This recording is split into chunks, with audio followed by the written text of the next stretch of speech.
Good morning to everybody, and now let us take up the capital gain in income tax class.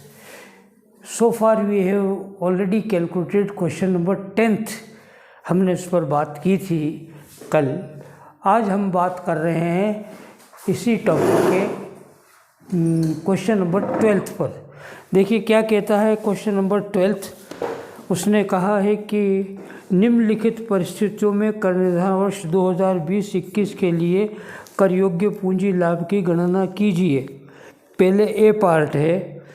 Ram को एक मकान संपत्ति 2013-14 में उसके पिता की मृत्यु पर उनकी वसीयत के तहत प्राप्त हुई. उस दिन उसका बाजार मूल्य 13-14 को 5 लाख रुपए था. उसके पिता ने उस मकान संपत्ति को 96 में 25,000 रुपये में ख़रीदा था. उन्होंने 99 में उस मकान संपत्ति में वृद्धि कराने पर 20,000 रुपये खर्च किए थे. उन्होंने 5 और 6 में अतिरिक्त कमरों के निर्माण पर 50,000 रुपये खर्च किए थे. राम ने मार्च 2015 में उस मकान संपत्ति में अतिरिक्त वृद्धि करवाने पर 1 लाख रुपये व्यय किए. 18 जून 2015 को उस मकान संपत्ति को व्यापारिक रहतिये में बदल दिया गया. हाँ, व्यापारिक कन्वर्जन हो गया.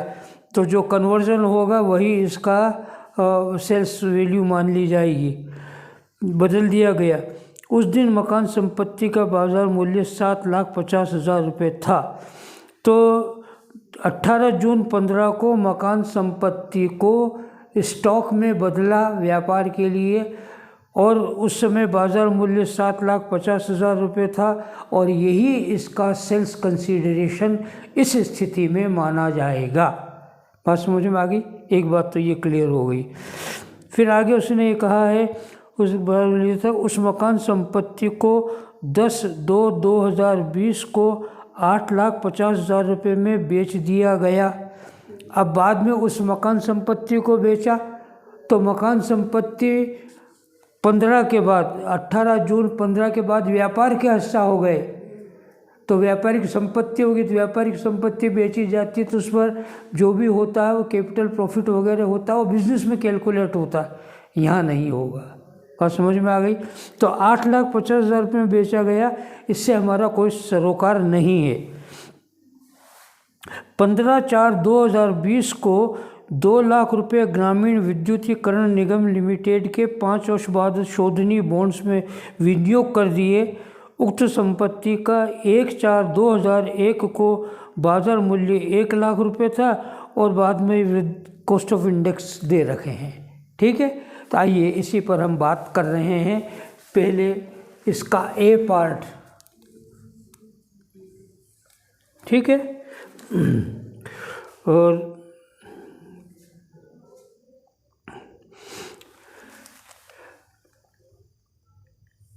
Conversion of house in business, जिसको हम स्टॉक में मान रहे हैं, ऑन ये है तारीख 18 जून 2015. इस तारीख को कन्वर्ट हुआ ये, और यही इसकी सेल्स कंसिडरेशन मानी जाएगी. और वो उस दिन फेयर मार्केट वैल्यू होगी वो लेंगे, और वो है 7,50,000.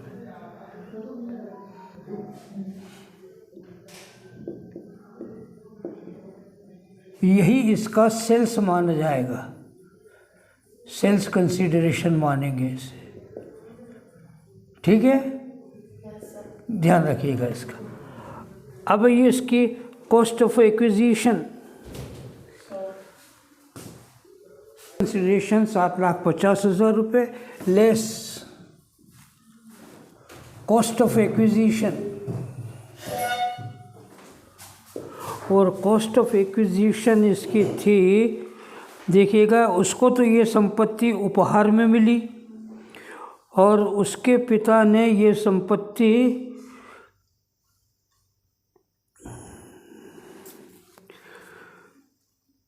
1,00,000 रुपये में खरीदी थी। अतिवृद्धिकरण में 1,00,000 रुपये खर्च हुए।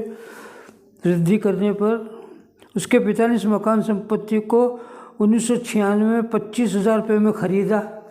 ये 25,000 रुपये, इसे बंद कीजिए। फिर उसके बाद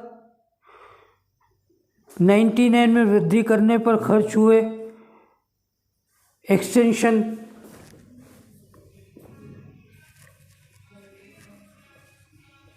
ये एक्विजिशन तो था, वो था 25,000 में 96 में,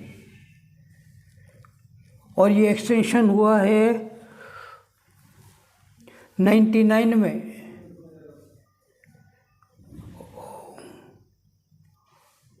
और इस पर खर्च हुए 20,000 रुपये, इसे भी बंद करें, ये भी काम का नहीं है। 2005-06 में उसने और खर्च किया, परंतु 2001 का मूल्य लें, और वो नीचे दे रखा है लास्ट लाइन में, फर्स्ट पैराग्राफ के में, FMV 1/4/2001, और वो है 1,00,000 रुपये।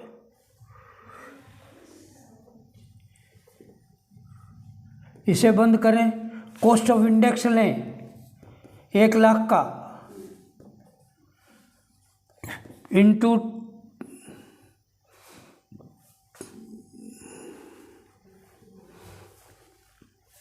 ये था आपका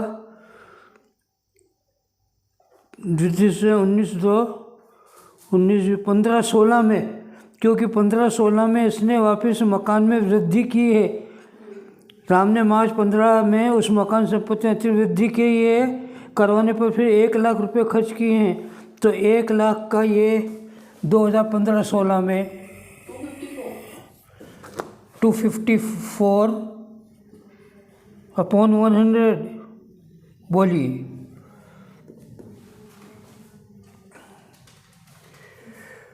2,54,000 या 20,54,000? सर 2,54,000। ये 2,54,000 रुपये अलग से लिखिएगा इनर कॉलम में, क्योंकि जुड़ेंगे अभी ये।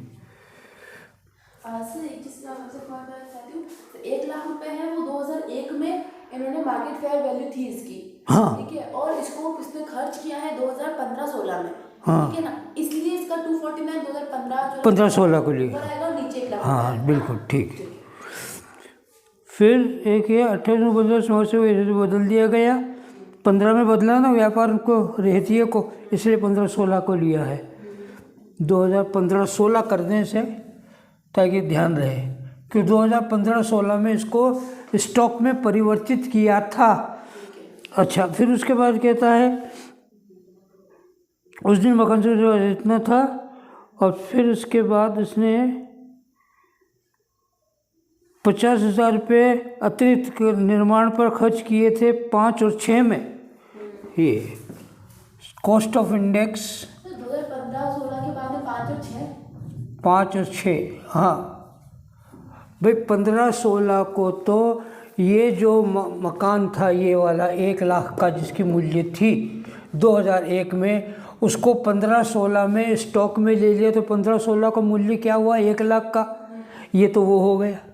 अगर मैं 2001 की बात कर रही थी, हाँ, ठीक है, 2001 को जो चीज़ ली थी, मकान लिया था, उसको 15-16 में जब स्टॉक में परिवर्तित किया तो 15-16 में उसका मूल्य क्या था, तो ये 15-16 का मूल्य आ गया, ये था, ठीक है। अब उसके बाद उसने 2005 और 6 में परिवर्तन कराया और 50,000 रुपये खर्च किए। देखिएगा अतिरिक्त निर्माण कार्य पर 50,000 रुपये खर्च हुए। ये लो, फिर ये 50,000 इंटू 5 और 6 का कॉस्ट ऑफ इंडेक्स देखें, 5 और 6 का 117 नीचे लिखें, और 15-16 का इंडेक्स, क्योंकि 15-16 के मूल्य ले रहे हैं, 15-16 का इंडेक्स 254 आपने लिख रखा है, ये 254 बोलिए।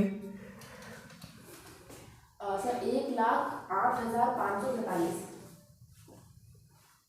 1,08,547 8,547। Yes sir. Okay.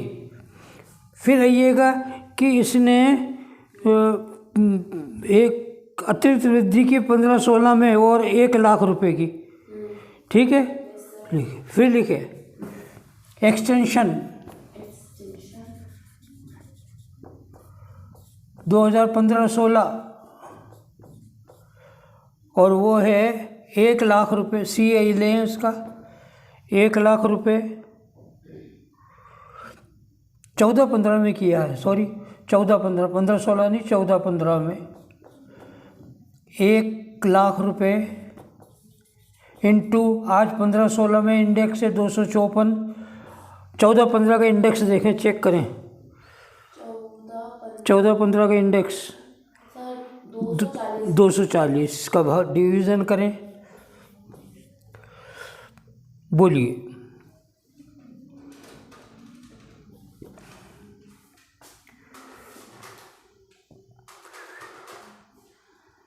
Sir 1,05,833। 1,05,833। Okay, अब टोटल कर लें इसका। टोटल कॉस्ट ऑफ एक्विजिशन बोलिए। सर टोटल अमाउंट है 4,38,380। 4,25,000 4,38,68। 68 68,000। 4,68,380। ओके, इसको लेस करें 7,50,000 में से।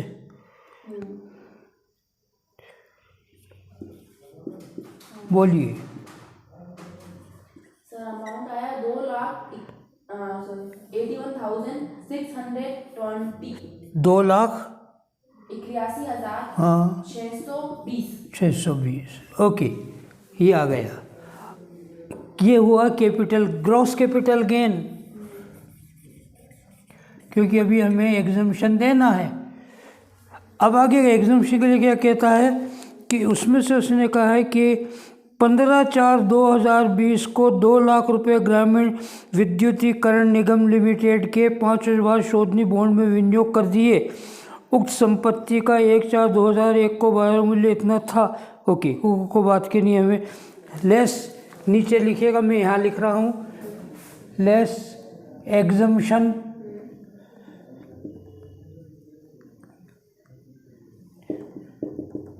deposited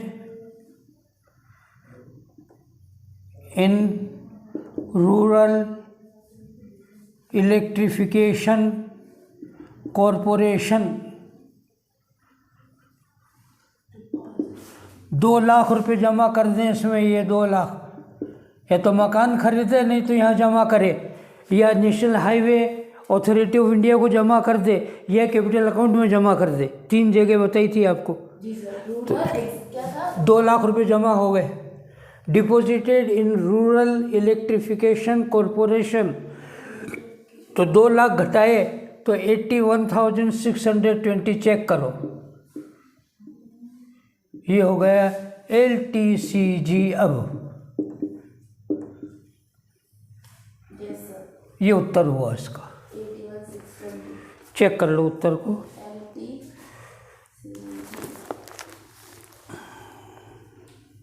सर बिल्कुल सही है।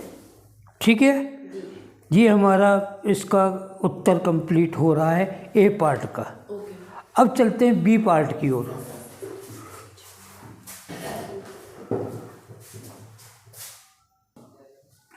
हाँ जी, मेरे ख्याल से बातें सब समझ में आ गई हैं। ये इस क्वेश्चन का ए पार्ट था, जिन्हें शॉर्ट लेना वो ले लें ताकि हम बी पार्ट पर बात कर सकें। Okay, come on, let us come to the B part.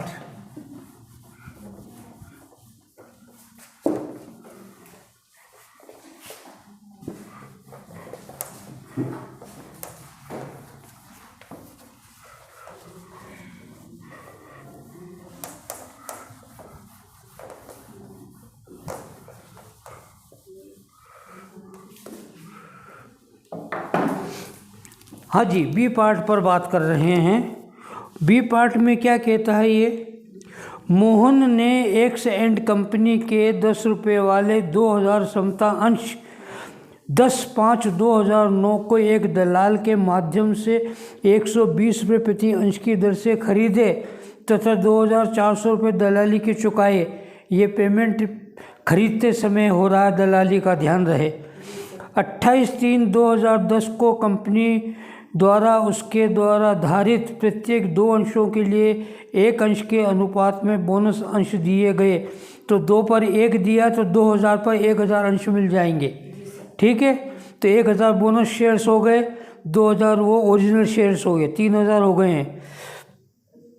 10/4/2019 को कंपनी ने उसको धारित प्रत्येक अंश बोनस अंशों को छोड़कर, मतलब 2000 अंश जो थे उसकी बात कह रहा है, के लिए 1 अंश के आधार पर अधिकार अंश 50 रुपये प्रति अंश की दर से प्राप्त करने का अधिकार दिया। फिर उसको 1 इक्विटी शेयर पर 1 राइट शेयर दिया और राइट शेयर जो होगा वो 2000 मिल जाएंगे और 1 शेयर 50 रुपये का होगा। तो 2000 को 50 से गुणा करेंगे तो 1 लाख रुपये करीब होगा, शायद 1 लाख रुपये में वो आएंगे। तो 1 लाख रुपये कीमत होगी, उसकी प्राप्त करने की लागत होगी राइट शेयर्स की, ठीक है। 2000 × 50 1 लाख रुपये प्राप्त करने की लागत होगी राइट शेयर्स की। उसने प्रस्तावित अधिकार अंशों का 50% स्वयं प्राप्त कर लिए तथा अधिकार का शेष 50% 30,000 के बदले में 15/5/2019 को बेच दिया। बाकी के उसने आधे तब स्वयं रख लिए और आधे उसने बेच दिए 2019 को। और ज़रा ध्यान रखिएगा कि ये अंश 2019 में प्राप्त हुए थे और 19 में बेचे, तो इस पर शॉर्ट टर्म कैपिटल गेन हो जाएगा। बात समझ में आ गई? इस पर शॉर्ट टर्म कैपिटल गेन होगा और बाकी पर लॉन्ग टर्म कैपिटल गेन रहेगा। बात क्लियर हो रही है? चलें, ओके। क्वेश्चन समझ में आ गया सबको? Come on. बी पार्ट,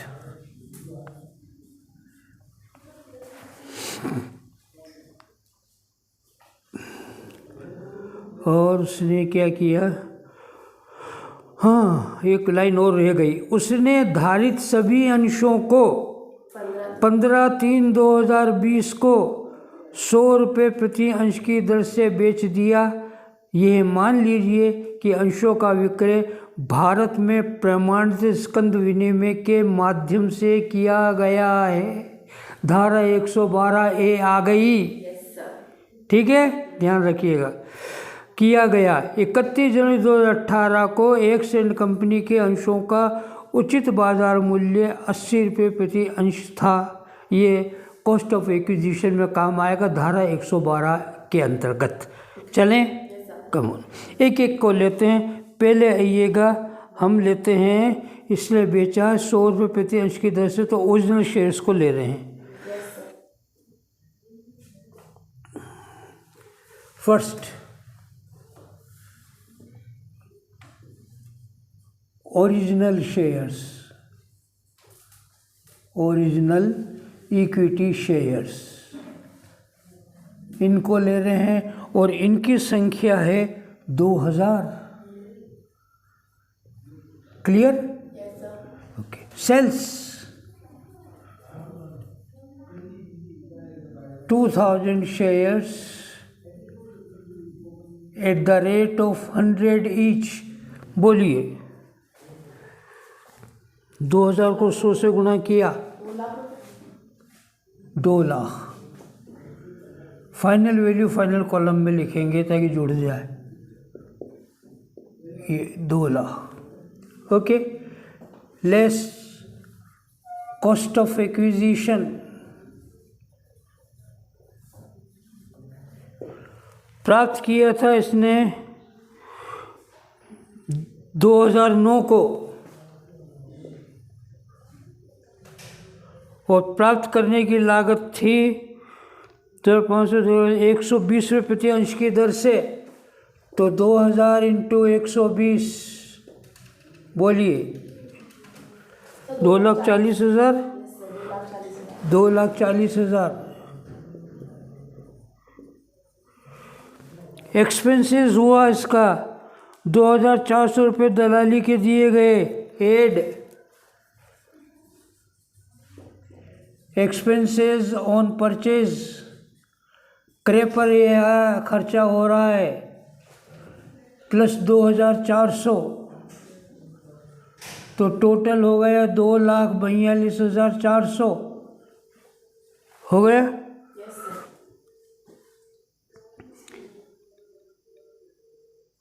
फिर उसके बाद इसका लेस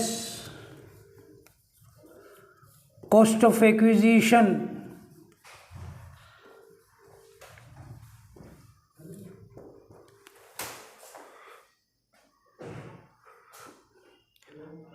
अब क्योंकि अंतिम लाइन पर फिर ध्यान दीजिए, ये मान लीजिए कि अंशों का विक्रय भारत में प्रमाणित स्कंध विनिमय के माध्यम से किया गया है तो धारा 112A लागू हो रही है। अंडर सेक्शन 112A इसके तहत कार्य होगा। अब बात समझ में आ गई। उसमें 2 पॉइंट होते हैं। ए, पहला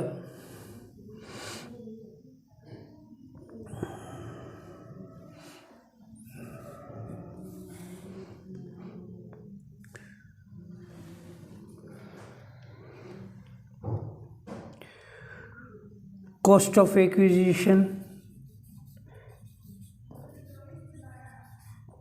2,42,400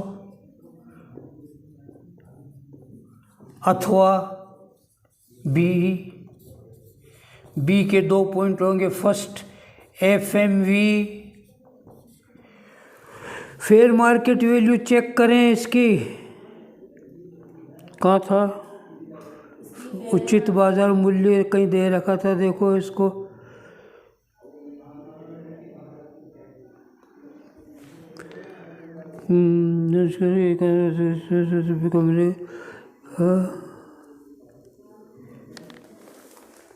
कहीं दे रखा था उचित बाजार मूल्य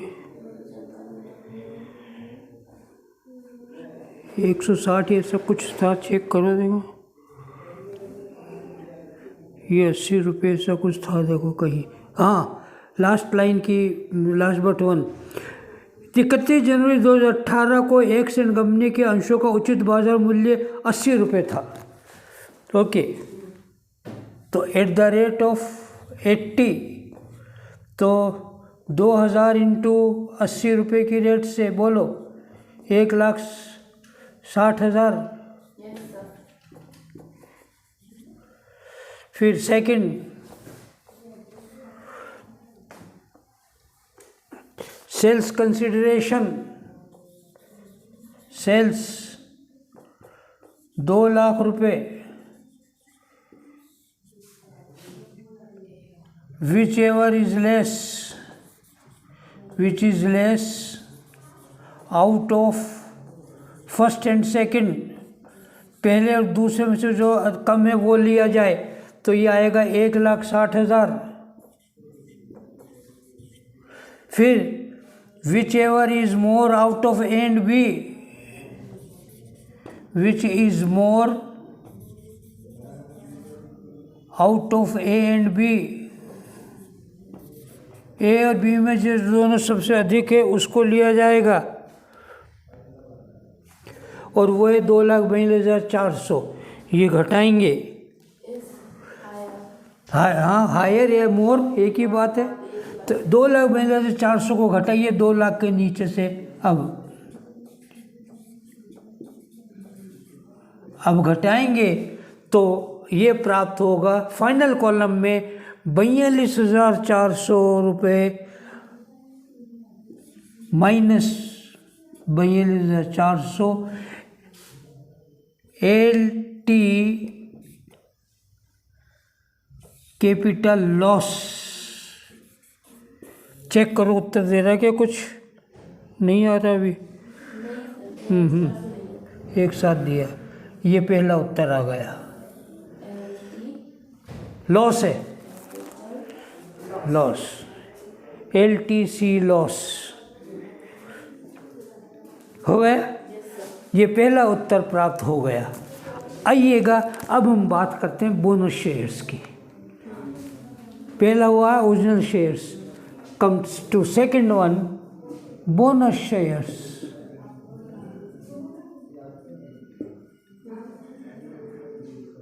चेक करें बोनस शेयर्स कितने मिले थे। उसके द्वारा धारित प्रत्येक 2 अंशों के लिए 1, तो 1/2 इंटू 2000 अर्थात 1000 शेयर्स। क्लियर होगी बात।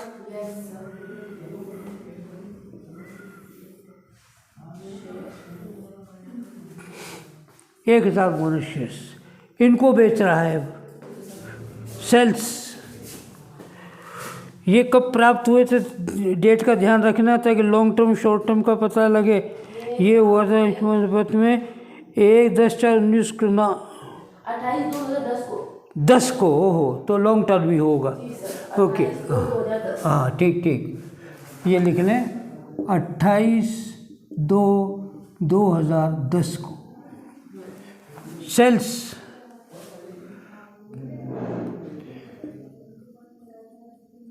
एट द रेट ऑफ कितने का, 100 रुपये का है। 100 इंटू 1000 शेयर्स, 100 रुपये में बेच रहा ना, ये लिखा हुआ। तो 1 लाख रुपए में इसने बेचा, ये 1 लाख रुपए। ठीक है, अब लें लेस कॉस्ट ऑफ एक्विजिशन और लिख लें अंडर सेक्शन 112A। तो उसी तरह से कैलकुलेशन करेंगे। ए कॉस्ट, और कॉस्ट है इसकी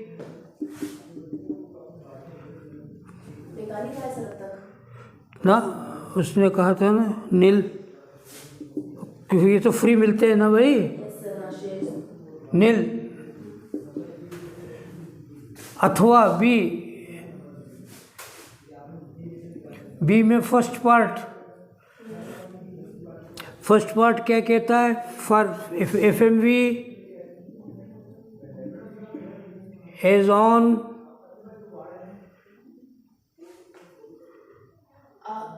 किस तारीख को था FMV, 80 रुपये का था, देखना।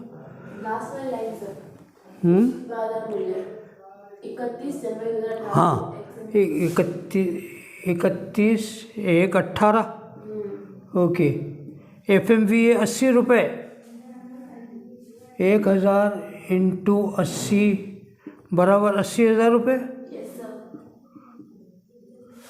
सेकंड सेल्स, और वो है 1 लाख रुपए। फिर लिखें विच is less out of first and second, पहले और दूसरे में से जो कम है वो, तो इसको मानेंगे यहाँ। फिर लिखेंगे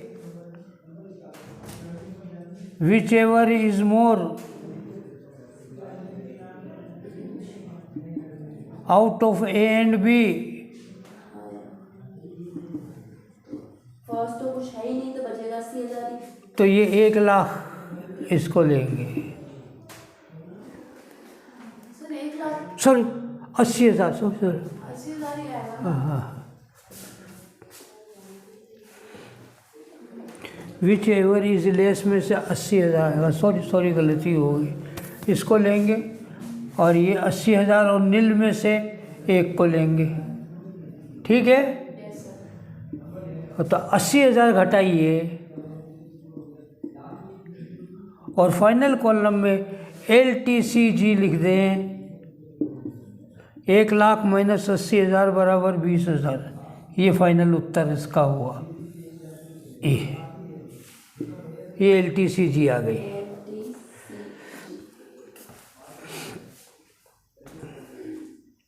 इसका 42,400 नोट कर लें, बाद में काम आएगा।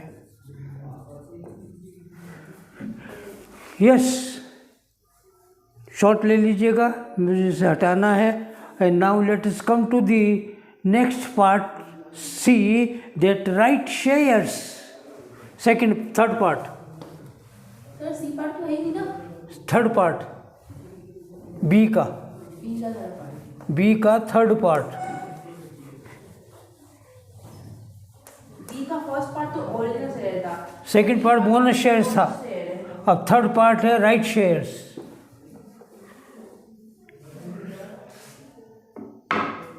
राइट शेयर, बी का थर्ड पार्ट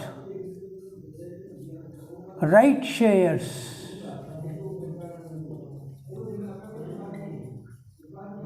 और राइट शेयर्स कितने हुए जरा चेक कीजिएगा उसमें।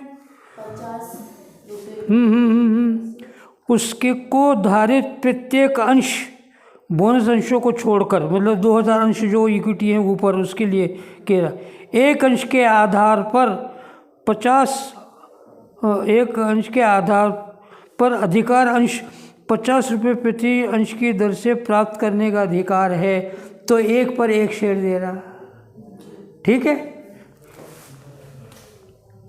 1/1 इंटू 1000 बराबर 1000 shares at the rate of 50 रुपये का होगा, ठीक है। आइए सेल्स, फिर सेल्स की बात कर रहे हैं हम, और 1000 shares at the rate of 100 rupees each, तो ये भी 1 लाख के हो गए।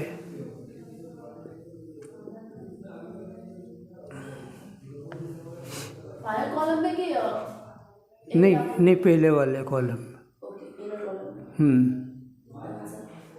ओके, ध्यान रहे ये 2019 को मिले थे और 2020 को बेच दिए हैं, तो शॉर्ट टर्म कैपिटल गेन है। और शॉर्ट टर्म कैपिटल गेन में फिर हम वो वाला 112A का नियम लागू नहीं होता है। हाँ, यहाँ लिख लें, section 112A does not apply as it is short term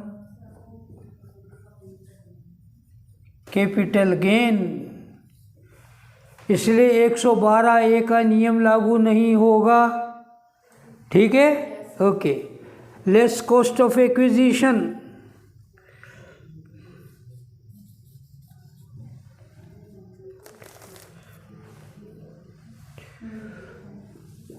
cost of acquisition,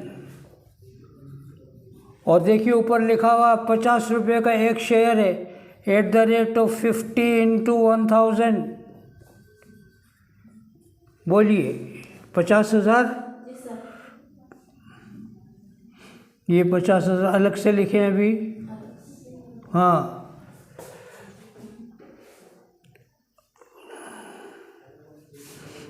और फिर देखिएगा इसकी लाइन ऊपर जो दे रखी है 537 पेज पर, उसने प्रस्तावित अधिकार अंशों का 50% स्वयं प्राप्त कर लिए, ठीक है, और उनको बेच दिया, ठीक है। ओके, तथा अधिकार का शेष 50% जो रह गया है उसके बदले में 50%, 30,000 रुपये के बदले में 15/5/2019 को बेच दिया।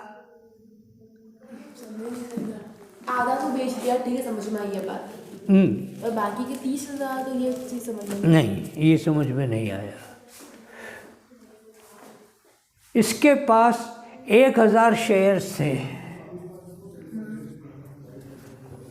ध्यान देना, 1000 शेयर्स थे, उसका आधा एक जो था वो बेच दिया, 50 रुपये की रेट से बेच दिया, ये 50 रुपये की रेट से बेच दिए, तो 50,000 में ये बिक गया। ठीक है। कितने का शेयर था? 100 रुपये का था। 50 रुपये की रेट से सर 50%, यानी 1000 का आधा 500 तो बिकेगा। पढ़ो लाइन को। उसने प्रस्तावित अधिकार अंशों का 50% स्वयं प्राप्त कर लिए। तो अंश कितने थे? 1000। 2000 थे। सर 2000 तो बोनस अंश है ना सर। अरे 1000 बोनस शेयर्स थे, एक के बदले एक मिला तो सॉरी ये 2000 लिखा जाएगा यहाँ।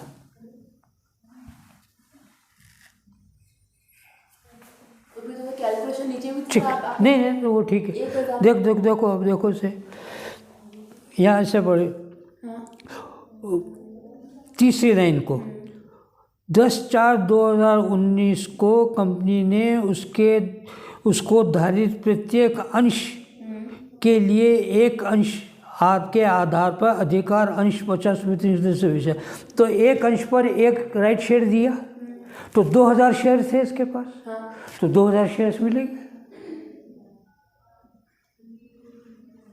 भाई। ओरिजिनल शेयर्स 2000 थे कि नहीं थे?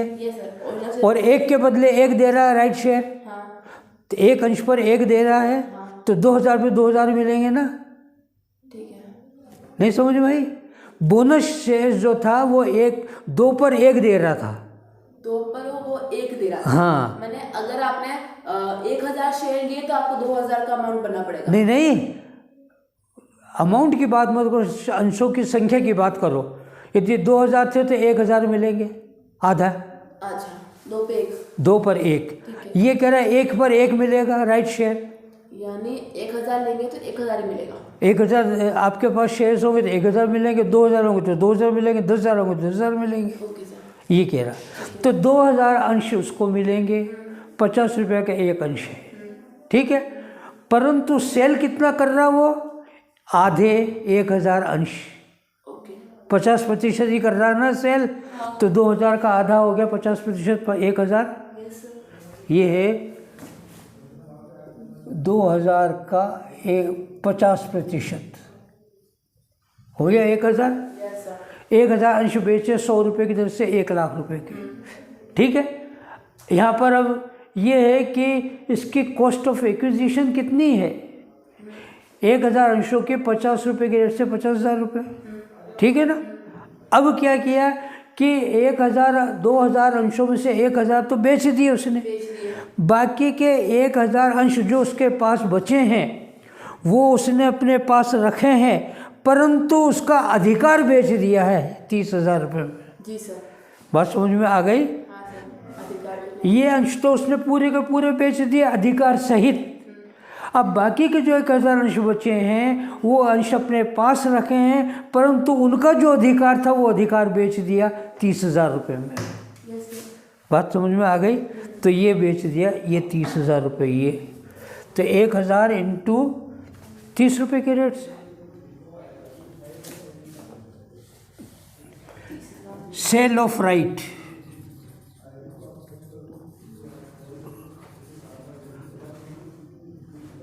ऑफ बैलेंस 1000 शेयर्स,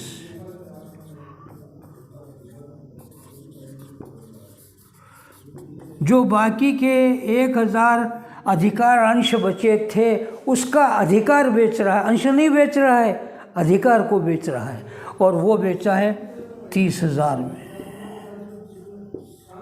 चेक कर लें, ठीक है। तो कितना हो गया ये? 50 और 80,000।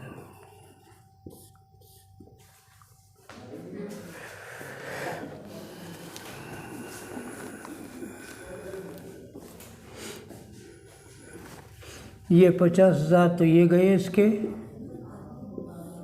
ये बच गए 50,000 रुपये, और 30,000 यहाँ जोड़ें इसको, ये 30,000 ये हो गया।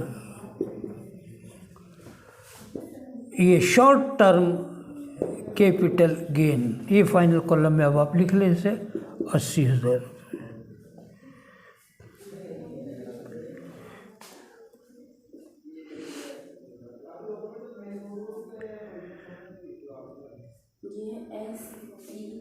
सी जी, यस सर। ये हो गया इससे, एस टी सी जी ये हो गया। अब टोटल करें, टोटल कैपिटल गेन